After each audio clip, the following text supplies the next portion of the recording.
आज का हमारा टॉपिक है वैद्युत द्विध्रुव की निरक्षीय स्थिति में स्थित बिंदु पर वैद्युत क्षेत्र की तीव्रता ज्ञात करना। एक इलेक्ट्रिक डाइपोल हमारे सामने है ए बी, जिसके बीच का डिस्टेंस 2L है।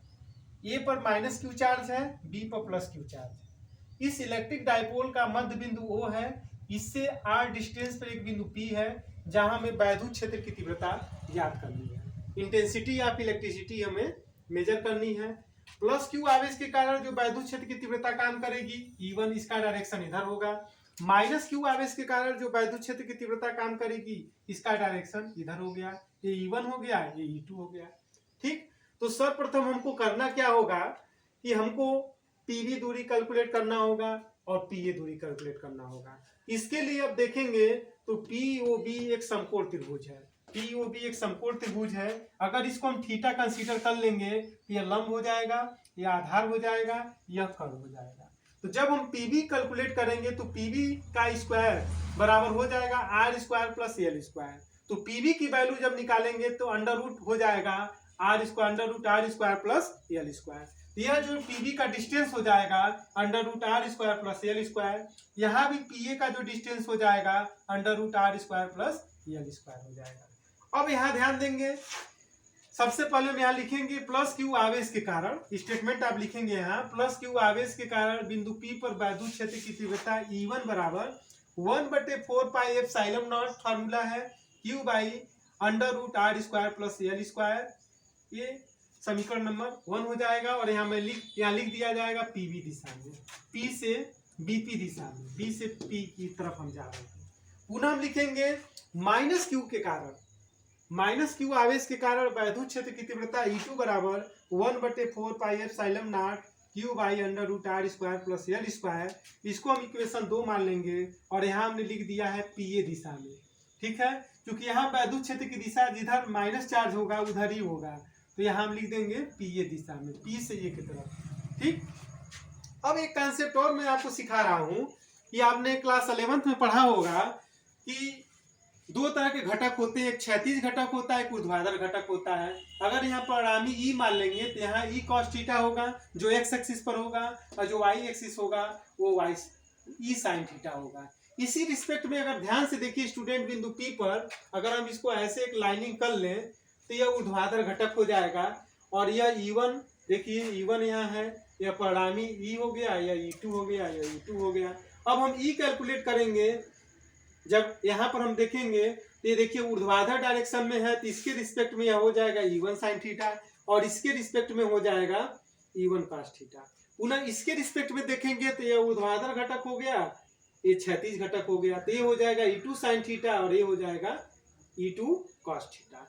अब बिंदु E पर जो है परिणामी जो वैद्युत क्षेत्र की तीव्रता काम कर रही है, तो यहाँ पर जब हम कैलकुलेट करेंगे इस पर तो यह हो जाएगा E1 cos theta plus E2 cos theta. तो आइए अब हम यहाँ आपको बताते हैं, डेरिवेशन को आगे बढ़ाएंगे। तो यदि कुल परिणामी वैद्युत क्षेत्र की तीव्रता E हो तो E बराबर E1 cos theta plus E2 cos theta. अब क्या होगा, हम समीकरण 1 और 2 को से अगर ध्यान से देखें तो जहाँ E1 है उसके जगह पर लिख देंगे, यहाँ देखिए ध्यान से, E1 के जगह पर हम लिख देंगे 1/4 pi epsilon nought Q by under root R square plus L square, और ये cos थीटा है तो cos थीटा हो जाएगा। यहाँ E2 की वैल्यू इक्वेशन 2 से लिखेंगे तो 1/4 pi epsilon nought Q by under root R square plus L square और इंटू cos थीटा। चूंकि ये दोनों वैल्यू देखिए, यह और यह दोनों वैल्यू आपको एकदम सेम दिखाई दे रहा होगा।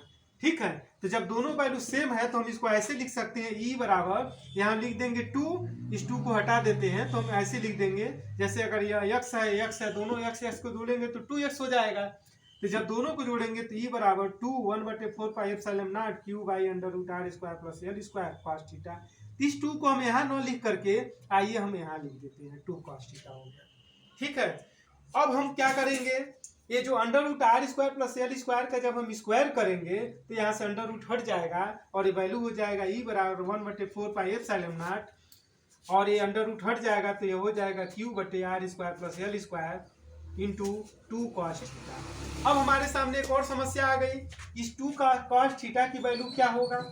ठीक है, तो देखिए मैंने यहाँ लिखा है cos थीटा बराबर होता है under root R square plus L square. अब ये कैसे आया, आइए इसको जानने के लिए और पुनः आपको यहाँ पर एक देखिए त्रिभुज बन रहा है, ट्राइंगल बन रहा है पीओबी।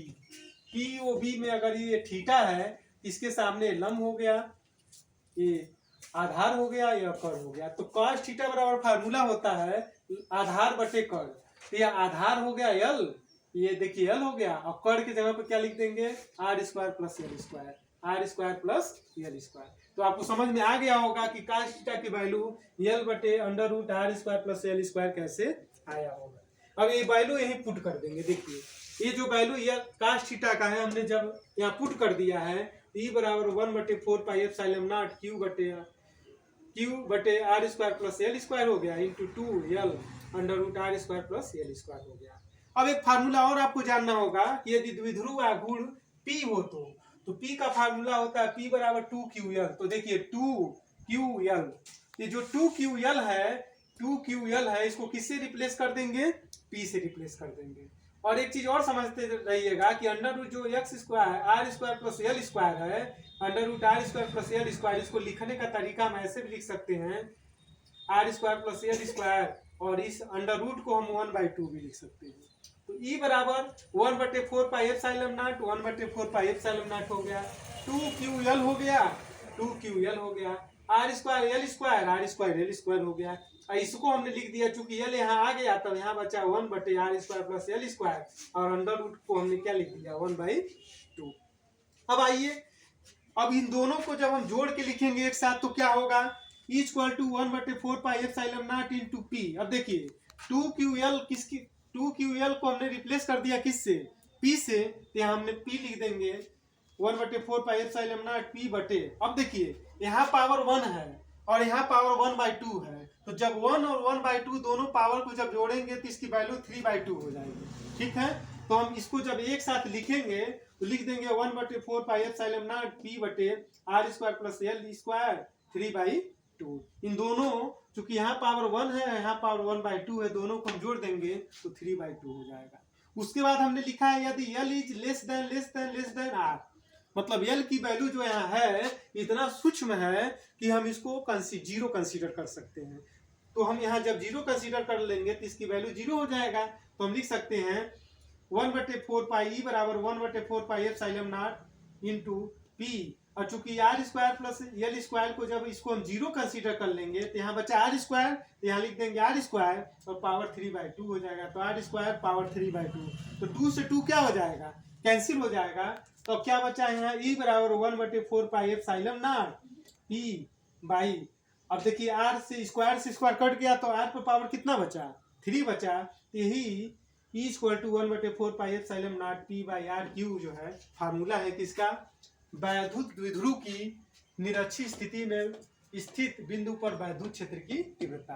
अगर यही अच्छी स्थिति हो जाएगा तब यह फार्मूला में ई बराबर हो जाएगा 1/4 pi epsilon naught 2P by R cube. इसको मैंने पिछले लेक्चर में पढ़ाया है, अगर इसको जानना है तो उसको भी आप लोग जा करके वहाँ चैनल पर देख लीजिएगा। ये वीडियो कैसा लगा, मुझे उम्मीद है कि आप लोगों को अच्छा लगा होगा। इसे लाइक करिए, सब्सक्राइब करिए और अधिक से अधिक अपने मित्रों में शेयर करिए। बहुत बहुत धन्यवाद और होली की सभी को ढेर सारी शुभकामनाएं। Thank you.